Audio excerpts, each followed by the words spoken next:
Bayangkan sotong kering yang kenyal tu, petai segar pula, sekali kacau je dah naik dah aroma. Anda bayangkan makan pula dengan nasi panas. So macam mana cara kita nak buat sambal sotong kering petai ni? Jom kita semak.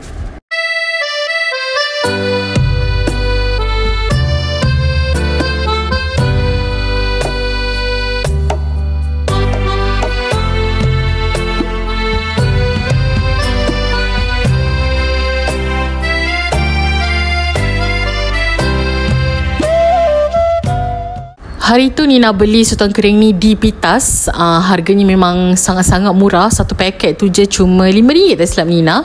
Dan memang sangat-sangat banyak lah dalamnya. Jadi Nina rendam dulu. Ni masih belum lembut lagi. Kita rendam sampai dia lembut lah ya. Dan Nina gunakan juga petai. Petai ni dah agak masak, tapi Nina akan buangkan lah yang kuning-kuning dia tu nanti. Okey, ini adalah bahan-bahannya untuk kita buat tumisan. Dan kita blend sekejap lagi.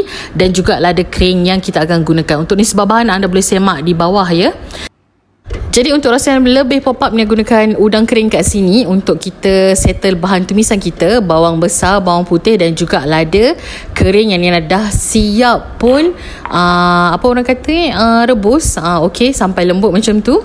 Dan lepas tu nak masukkan air, terus ni nak blend.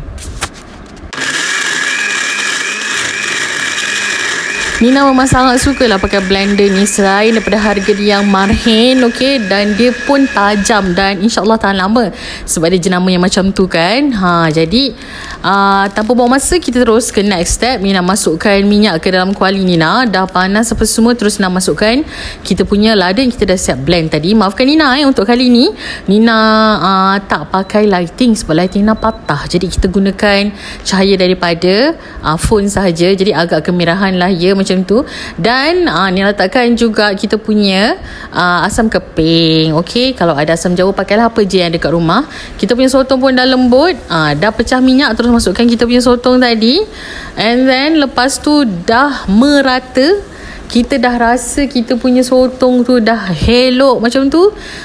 Barulah kita masukkan sikit air supaya kita punya apa orang kata sambal ni tak terlalu pekat jadi dia just nice je dengan texture kita punya sotong tu. Barulah ni nak masukkan bahan-bahan perasa yang lain seperti gula, garam dan juga perasa yang anda suka. Tak kisahlah cendawan ke ajinomoto ke apa-apalah ya.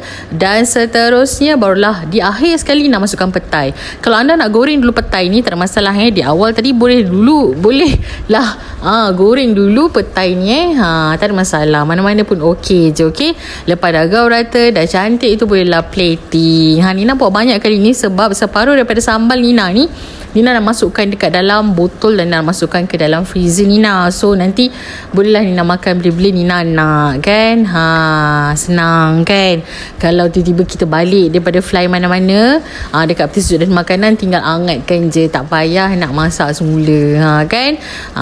Nampak tu dah cantik. Nina pun dah plating.